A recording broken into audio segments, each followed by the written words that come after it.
ونسلم على سيدنا ومولانا محمد رسوله النبي الأمين المكين الحنين الكريم الرؤوف الرحيم. أما بعد، أعوذ بالله من الشيطان الرجيم. بسم الله الرحمن الرحيم. فاذكروني أذكركم واشكروا لي ولا تكفرون. صدق اللہ مولانا العظیم. محترم مشائخ اعظام، علماء کرام، طلبہ و طالبات، معزز حاضرین اور عزیزان گرامی قدر، اللہ رب العزت کا شکر ہے جس کی توفیق سے ہمیں ماہ رمضان المبارک عظیم نعمت اس سال پھر عطا ہو. ویسے تو ایمان اور غفلت دو چیزیں ایک دل میں جمع نہیں ہوتی. مومن غافل نہیں ہوتا اور غافل اللہ کی نگاہ میں مومن نہیں رہتا. مگر چونکہ ہمارے ایمان پر اور ہماری زندگیوں میں اور ہمارے اعمال میں ایمان کے ساتھ نفاق، منافقت، اس کی گرد چڑھ جاتی اور ہم غفلت کا شکار رہتے. اور بہت سے لوگ امت میں ایسے ہیں کہ جو سال کے 11 مہینے اسی غفلت میں گزار دیتے.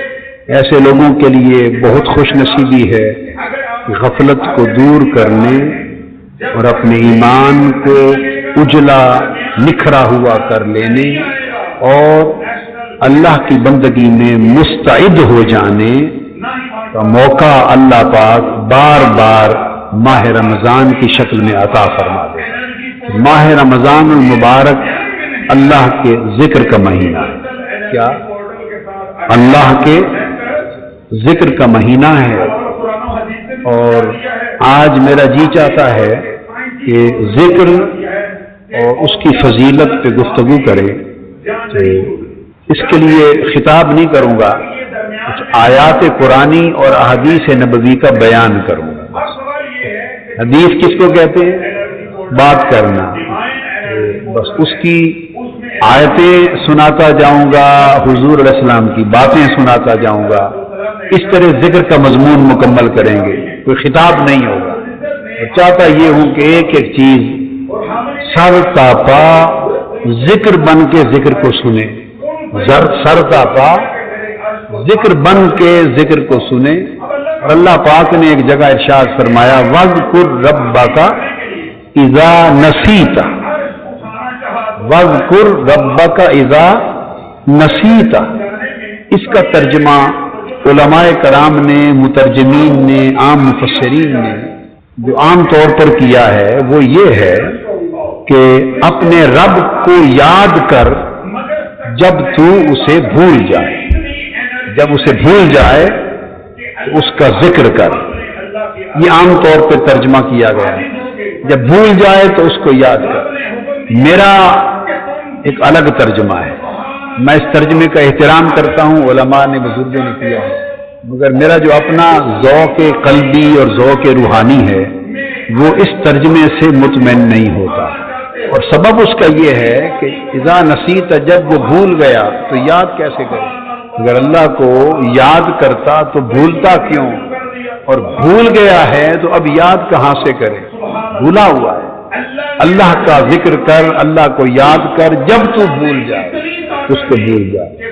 تو جو ترجمہ، معنی، مفہوم اور مراد اللہ پاک نے مجھے عطا کیا، میری سمجھ میں آیا ہے، تو میں اس کا معنی یوں لیتا ہوں اذا نسیتا کے معنی کا تعین کرنے کی ضرورت ہے کہ تو جب بھول جائے کس کو. تو میرا ترجمہ یہ ہے وَاذْكُرْ رَبَّكَ اذا نسیت. اپنے رب کو اس طرح یاد کر کہ اس کے سوا ہر شے بھول جائے. اپنے رب کو یوں یاد کر اذا نسیتا کہ جب تو ہر شے بھولا ہوا ہو، کوئی شے اور یاد نہ ہو. ہر شے، دوسری شے، ہر اس کا غیر بھول جائے اور ایک وہ یاد رہے. تو گویا تو اس کی یاد میں کھو جا. اس کی یاد میں کھو جا. اسی بات کو اللہ پاک نے سورہ مزمل میں بھی بیان کیا۔ فرمایا وَاذْكُرِ اسْمَ رَبِّكَ وَتَبَتَّلْ إِلَيْهِ تَبْتِيلًا، وَاذْكُرِ اسْمَ رَبِّكَ وَتَبَتَّلْ إِلَيْهِ تَبْتِيلًا۔ اس کا ترجمہ کرتے ہیں لوگ اپنے رب کے نام کا ذکر کر، میں ترجمہ یوں کیا کرتا ہوں اپنے رب کا نام جپ، اپنے رب کا نام جپ، رب کے نام کی تسبیح کر، اپنے رب کے نام کا ذکر کر، اس کے رب کا نام جپ، رب کے نام کی تسبیح کر، وَتَبَتَّلْ إِلَيْهِ تَبْتِيلًا، اور ہر ایک سے کٹ کر اسی کا ہو جا۔ تو حالت ذکر بیان کی گئی ہے، اللہ کا ذکر کر اس حال میں کہ وَتَبَتَّلْ إِلَيْهِ تَبْتِيلًا، کہ بس اسی کا ہو جا ہر ایک سے کٹ کر، پھر کچھ اور یاد نہ رہے، پھر کچھ اور یاد نہ رہے۔ اذا نسیتا، اس کو یاد کر اور یوں کہ کچھ یاد نہ ہو، اس کو یاد کر اور یوں کہ کچھ اور یاد نہ ہو۔ اور آپ کہیں گے کہ بندہ پھر جب خود ذکر کرتا ہے کہ اللہ کا ذکر کر رہا ہوں تو اس کو اپنا تو پتا ہوگا، اپنا بھی یہاں یہ ایک درجہ ہے کہ ہر دوسرے کو بھول جا، اس کو یوں یاد کر کہ ہر دوسرا بھول جائے۔ اور جب یہ یاد پختہ ہو اور اس کا درجہ بلند ہو تو ذکر اس درجے پہ پہنچ جاتا ہے کہ پھر اس کو یوں یاد کر کہ خود اپنے آپ کو بھی بھول جا، اسے یوں یاد کر کہ تو خود بھی تجھے یاد نہ ہو، تو بھی یاد نہ ہو، نہ کوئی اور یاد ہو، نہ تو خود یاد رہے، میں بھی یاد نہ رہے، وہ بھی یاد نہ رہے، اس طرح رب کا ذکر کر۔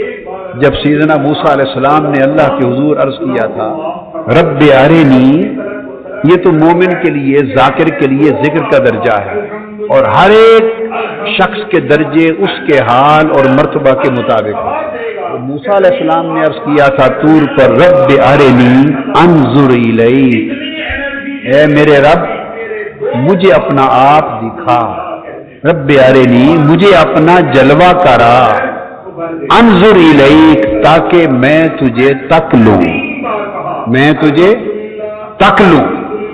تو جواب آیا تھا لن ترانی، تو مجھے نہیں دیکھ سکتا، تو مجھے نہیں دیکھ سکتا۔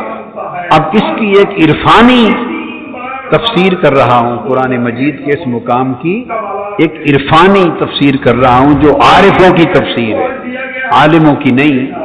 کیا؟ عارفوں اور عاشقوں کی جو تفسیر ہے وہ کر رہا ہوں۔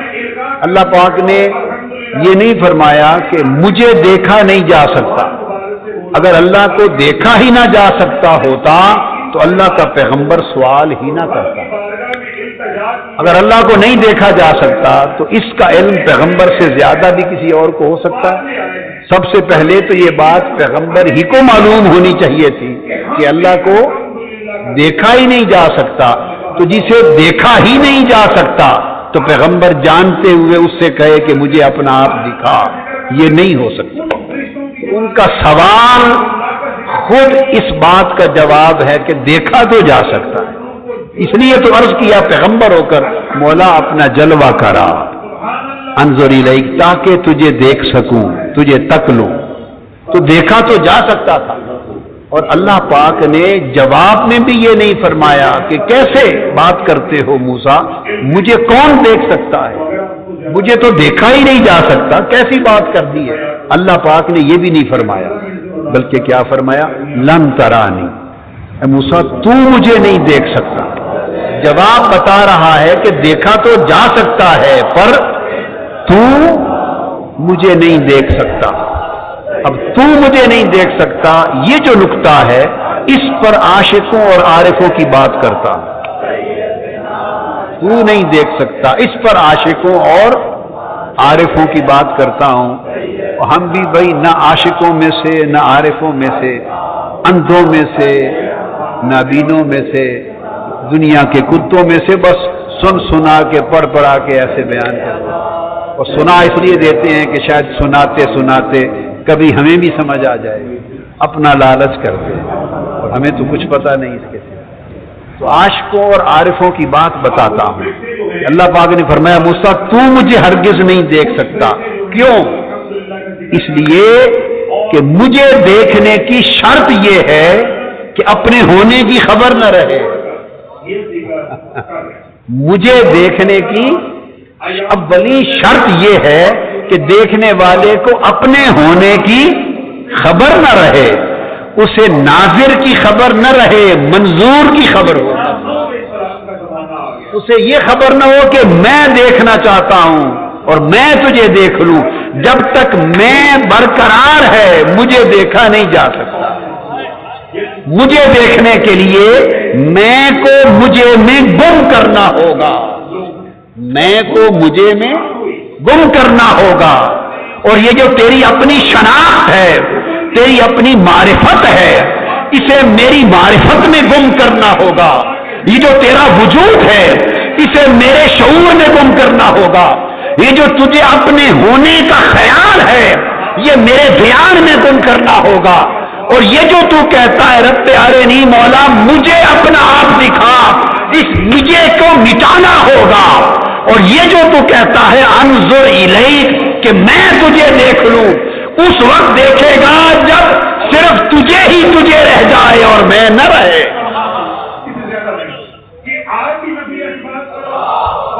یہ جو منو تو کی بات ہے کہ ایک میں ہوں ایک تو ہے، میں دیکھنا چاہتا ہوں اور تو تجھے دیکھنا چاہتا ہوں، یہ جب تک میں اور تو دو ہیں اس وقت تک تو موسیٰ دیکھا نہیں جا سکتا. یہ تو میں اور تو کی دوئی ختم ہوگی اور دوئی اکائی میں گم ہوگی. فقط میں ہوں گا تو دیکھا جائے گا. اس لیے مجھے دیکھنے والے اپنی آنکھ سے نہیں دیکھتے، مجھے وہ دیکھ سکتا ہے جو مجھے میری آنکھ سے دیکھے، جو مجھے میری آنکھ سے دیکھے، جو میرا جلوہ میری نگاہ سے کرے، جو میرا جلوہ میری نگاہ سے کرے. تو موسیٰ تو نے چونکہ کہا ہے کہ میں تجھے دیکھنا چاہتا ہوں، اس لیے جب تک تیری میں مجھ میں فنا نہ ہو جائے اس وقت تک جلوہ آشکار نہیں ہوگا.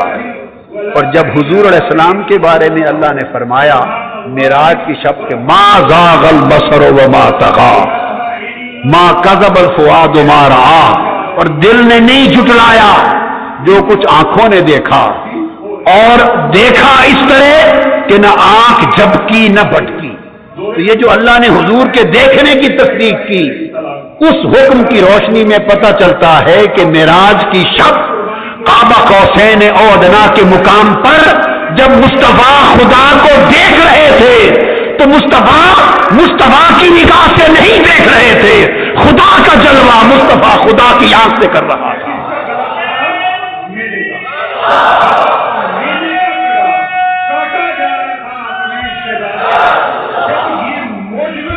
خدا کا جلوہ خدا کی آنکھ سے ہو رہا تھا. خدا کا جلوہ خدا کی آنکھ سے ہو رہا تھا. تو یہ ایک کیفیت ہے فنائیت کی. کیا کیفیت ہے؟ فنائیت کی.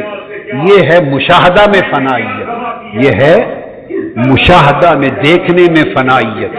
ایک غزل بھی ہے انڈیا کے کسی شاعر کی غزل ہے، تو نہ رہے میں نہ رہوں، ایک دوجے میں کھو جائیں ختم جھگڑے ہو جائیں.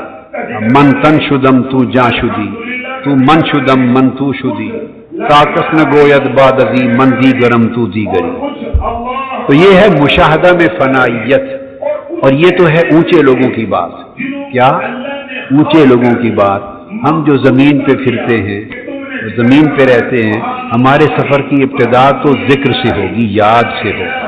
تو یاد میں چلتے چلتے پھر مشاہدے تک جا بات پہنچتی ہے. یاد میں چلتے چلتے پھر مشاہدے تک بات پہنچتی ہے. لہذا تو آئیے پھر آج ذکر کی بات کریں. ذکر کی اہمیت اور فضیلت کو اپنا لیں اور رمضان کا مہینہ ذکر پر محنت کریں، اتنی کریں کہ ذکر رچ بس جائے اور پھر سب کچھ چھوٹے پر ذکر نہ چھوٹے. پھر یہ تسلسل اگر جاری رہے، ذکر کا تسلسل جاری رہے تو پھر اس میں درجے بلند ہوتے رہتے ہیں، درجے بلند ہوتے رہتے ہیں، بڑے بلند ہوتے ہیں درجے. اور یہ ایک تو ہے نا کہ کہنا کہ پھر وہ جب فنائیت ہوتی ہے اللہ کا ذکر کرتے کرتے تو اس کے انوار وارد ہوتے ہیں. جب انوار وارد ہوتے ہیں تو صرف شعور ہی ختم نہیں ہوتا کہ میں نہیں ہوں، یہی ختم نہیں ہوتا، وجود ہی کا عدم ہو جاتا ہے. یعنی وجود پر بھی اس کے انوار وارد ہوتے ہیں اور وہ کیفیتیں وارد ہوتی ہیں، اور فنائیت جب تام ہوتی ہے تو جسم اور وجود میں بھی وہ اثرات آ جاتے ہیں. ہندوستان کے ایک بزرگ تھے خواجہ رسول نما رحمۃ اللہ علیہ. مسجد میں دارالعلوم تھا تو مذاکرہ ہو رہا تھا، فلسفے کی کتاب اساتذہ طلباء کو پڑھا رہے تھے، شمس بازغہ پڑھا رہے، صدرہ پڑھا رہے، کتابیں پڑھا رہے. کتاب پڑھاتے ہوئے ایک بحث آ رہی تھی آسمانوں کی کہ یہ جو آسمان ہے ان کی میکنگ، ان کی فارمیشن یا ان کی جو ایگزسٹنس ہے یہ کس طرح کی ہے، ان کا وجود. تو پرانے یونانی فلسفے میں جو گریک فلسفی تھی اس میں یہ تھا کہ یہ سخت مادی اجرام ہیں، جسم ہے، اور یہ پھٹ بھی نہیں سکتے، کھل بھی نہیں سکتے، اور کھلے ہوئے بند بھی نہیں ہو سکتے. یعنی یہ ایک ایسے اجرام ہیں کہ ان میں خرق اور التیام محال ہے، پھٹ کے کھل بھی نہیں سکتے اور کھلے ہوئے مل بھی نہیں سکتے. اس بحث پر سبق ہو رہا تھا تو طلباء اپنے اساتذہ سے، استاد سے، جو ان کے فلسفی استاد تھے، ان سے سوال کرتے تھے اس پر کہ اگر یہ بات درست ہے تو حضور علیہ السلام جسمانی معراج پر گئے جسم اقدس کے ساتھ اور آسمانوں سے 7 آسمانوں کے پار گئے، تو بتائیے پھر جسمانی طور پہ اس آسمانوں سے پار کیسے چلے گئے اور واپس کیسے آ گئے؟ اگر آسمان مادی ہیں اور ان میں پھٹنا اور ملنا مشکل ہے تو کیسے گئے آکاش؟ ناممکن ہے تو کیسے ہوا؟ اب استاد فلسفے کی زبان میں دلائل دے رہا تھا اور طلباء کو سمجھ نہیں آ رہی تھی. طلباء غالب تھے، استاد مغلوب ہو گیا. طلباء بچھاڑ کر رہے تھے اعتراضات کی اس اصول پر اور استاد بات سمجھا نہ سکا.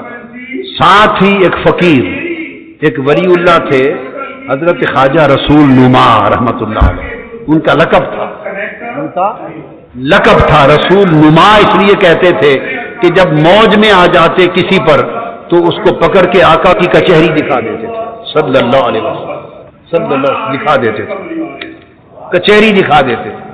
یہ کچہری دکھانے کی بات بھی تھوڑی بتا دیتا ہوں، اس کو روکتا ہوں، تھوڑی کچہری کی ذوق کی بات سنا دیں.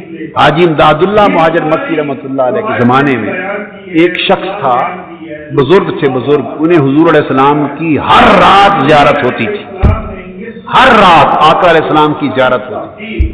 اتنے ولی اللہ تھے. حج پر آئے، مکہ معظمہ سے حج کر کے مدینہ روانہ ہوئے. اس زمانے اونٹوں پر سفر ہوتے تھے، گاڑیاں نہیں تھی. تو ایک 9-10 سال کا یا 11 سال کا بچہ تھا، سید زادہ آل رسول بچہ تھا، 10-11 سال کا، اس کا اونٹ تھا اور مدنی تھا، مدینہ کے سادات میں سے، آل رسول میں سے بچہ، غریب گھرانے تو محنت مزدوری کرتے تھے، اس کا اونٹ تھا. تو انہوں نے سودا کر لیا ٹھیکہ، تو اس سید زادے کے اونٹ پر بیٹھ کر مدینہ چل پڑے. وہ معصوم بچہ تھا، سفر کیا ہوا، اس کو جگہ جگہ نیند آ جاتی. یہ جلالی آدمی تھے تو وہ پھر جو نیند آ جاتی پکڑ کے جھنجھوڑ دیتے کہ میں نے مدینہ پاک پہنچنا ہے اور تم سو رہے ہو اور مجھے دیر کر رہے ہو، میں نے نماز پر پہنچنا ہے. جھنجھوڑ دیتے، معصوم بچہ اٹھ جاتا، پھر چل پڑتا. اس کو آگے پھر اونگ آ جاتی، پھر اس کو دھکا دے دیتے، پھر اونگ آ جاتی، پھر مکہ مار دیا. بالآخر جب اس کو نیند آئی تو انہوں نے زور سے تماچا دے مارا اس بچے کے منہ پر، بچہ گر گیا. مدینے کے سادات میں سے معصوم بچہ تو گر پڑا، اٹھ گیا. اس کے بعد یہ مدینہ پہنچ گئے اور آقا علیہ السلام کی زیارت اسی رات سے بند ہو گئی. آقا علیہ السلام کی زیارت اسی رات سے بند ہو گئی. پھر مدینہ طیبہ آئے، انہوں نے پھر جو جتن کیے، منت سماجت کی، استغفار کیے، توبہ کی، نفل پڑھے، تلاوت کی، درود پاک پڑھا، جو کچھ ہو سکا کیا، مگر معافی نہیں ہوئی. جتنے اولیاء کی خبر ملی ان کی بارگاہ میں گئے، جتنے اہل اللہ کی بارگاہ میں گئے، ہر ایک نے سفارش کی، درخواست کی آقا کی بارگاہ میں، مگر زیارت بحال نہیں ہوئی. معافیوں کی حد کر دی، زیارت نہیں بحال ہوئی. رو رو کے ان کی بری حالت، کھانا پینا چھوٹ گیا، سونا چھوٹ گیا. کئی دن گزر گئے، ہزاروں قطار روتے ہی رہتے اور زمین بھیگتی رہتی. جو کچھ ہو سکا معافی نہیں ملی. اس وقت کسی نے بتایا کہ ایک مجذوبہ مائی رہتی ہے، ایک مائی مجذوبہ خاتون ہے. تو باب السلام کے سامنے پرانے زمانے میں شار عینیہ ہوتی تھی، مسجد نبوی میں، اور وہ شارع عینیہ باب السلام کے آگے پرانے مدینہ پاک کی سبزی منڈی کو جاتی تھی۔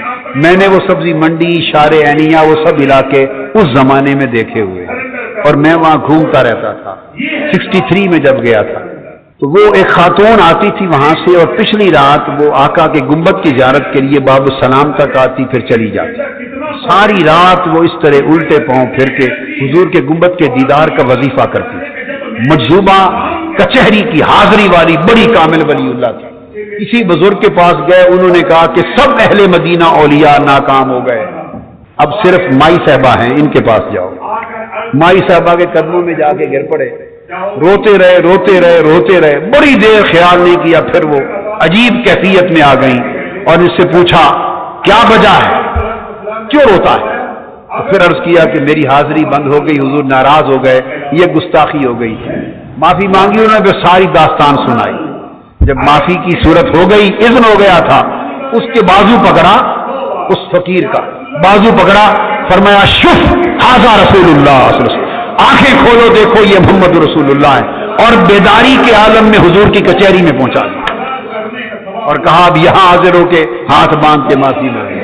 تو آقا علیہ السلام کی بارگاہ سے آئے۔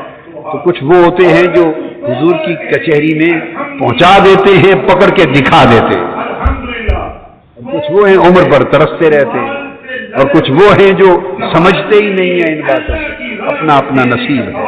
تو وہ خواجہ رسول نما جس پر فیض کرتے اور موج میں آتے تو حضور کی کچہری دکھا دیتے تھے۔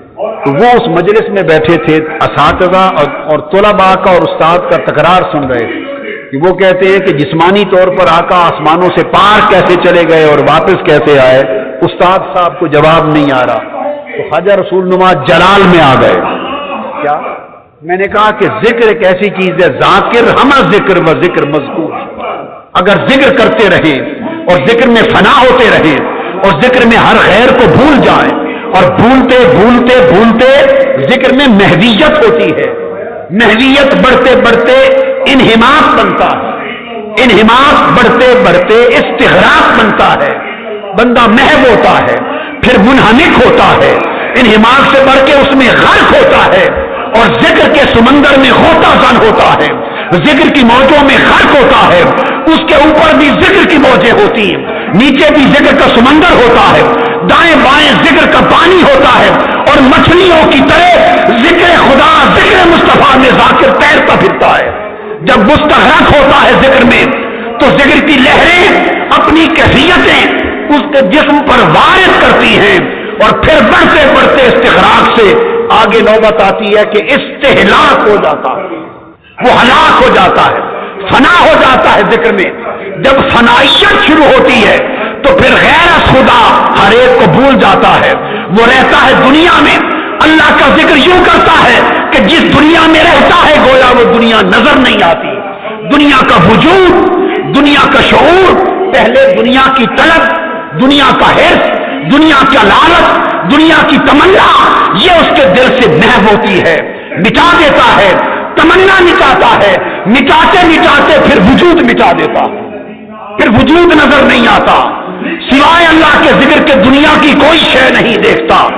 جب دنیا محو ہو جائے، مٹ جائے، تو پھر فنائیت اس کے اپنے وجود پہ وارد ہوتی ہے، پھر رفتہ رفتہ اپنا دھیان چھوڑنے لگتا ہے، اپنا چوک و چوبند رہنا چھوڑنے لگتا ہے، بناؤ سنگار چھوڑنے لگتا ہے، ساری باتیں چھوڑتا چھوڑتا پھر وہ وقت آتا ہے کہ اپنے وجود سے صرف نظر کر لیتا ہے، پھر اپنا وجود ہی بھول جاتا ہے، یہ بھی خیال نہیں رہتا کہ وجود میرا ہے یہ نہیں، تو وجود خیال سے ختم ہو جاتا ہے، وجود خیال سے ختم ہو جاتا ہے، پھر فنائیت ذکر الہی کی وارد ہوتی ہے، تو خیال سے ختم تو ہو گیا تھا، اب اثرات سے بھی ختم ہو جاتا ہے، اثرات سے بھی ختم ہو جاتا ہے، وجود اثرات سے ختم ہو جاتا ہے، اور پھر وہ کیفیت بھی بازوں پر آتی ہے جب فنائے تام کے بعد مقام بقا پہ پہنچتے ہیں تو وجود اپنی ذات سے بھی فنا ہوتا ہے، وہ پھر کیفیات وجود پر طاری ہوتی ہے۔